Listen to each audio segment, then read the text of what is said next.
for managing a business. So let's take a look at a typical problem scenario. Moving on to slide number 12. You see a red arrow over there which talks about the problem area.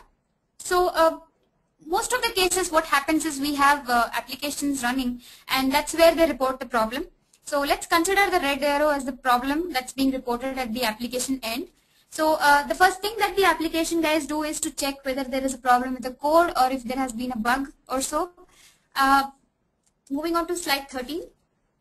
You see that a lot of times application folks come back to the database, and then it's assumed that it is a problem with the database. So what the database guys do is spend a lot of time in understanding what is the query, whether it is performing well or not, what is the time it takes to do a complete table scan or a table space scan, index scan, do we need an index or can we improve the query, and all these parameters come into picture. But somewhere at a point of time, the DBAs know that it's not going to work anymore and it's not a problem with the DB. That's where we move to the middleware area, probably go and check if there is a problem with the, say, an application server or maybe a web server. Moving on to slide 15, you see that the problem arrow is now shifted to the operating system. So, see, by now it is already about maybe 4 days or 5 days where the problem has been reported, and it's being passed on from application to database, database to middleware, middleware to operating system. So 90% of the cases, each of these is handled by a different team. So if I have an application team, I have a database team, I have a middleware team, I have an operating system team. So the issues get passed on to all these teams to and fro. So in our own experience, what we have seen is if somebody reports a problem, we check at the DB2 end or a database end. If we know that it's not a problem, we pass on the problem to the middleware end. The middleware folks check and pass it on back to us. So this used to happen a lot in the past, and I'm sure it still happens with a lot of teams. So finally, as you look on to slide number 16, you see that the problem is moved to the hardware layer.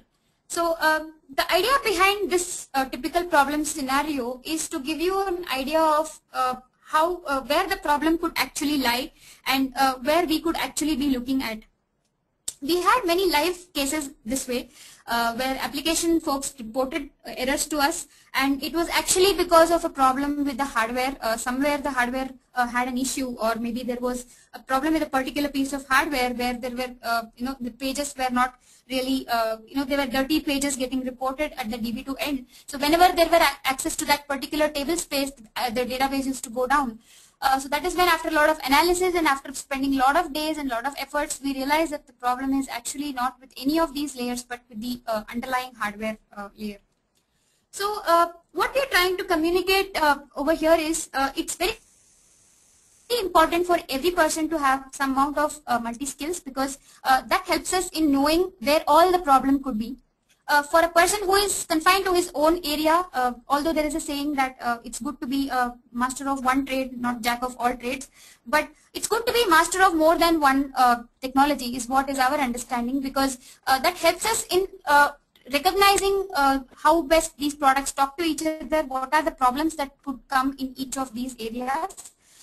So that's the importance of understanding the whole architecture over here, which helps us to get into the root of the problem quickly and help us solve it without wasting too much time. Moving on to slide number 17.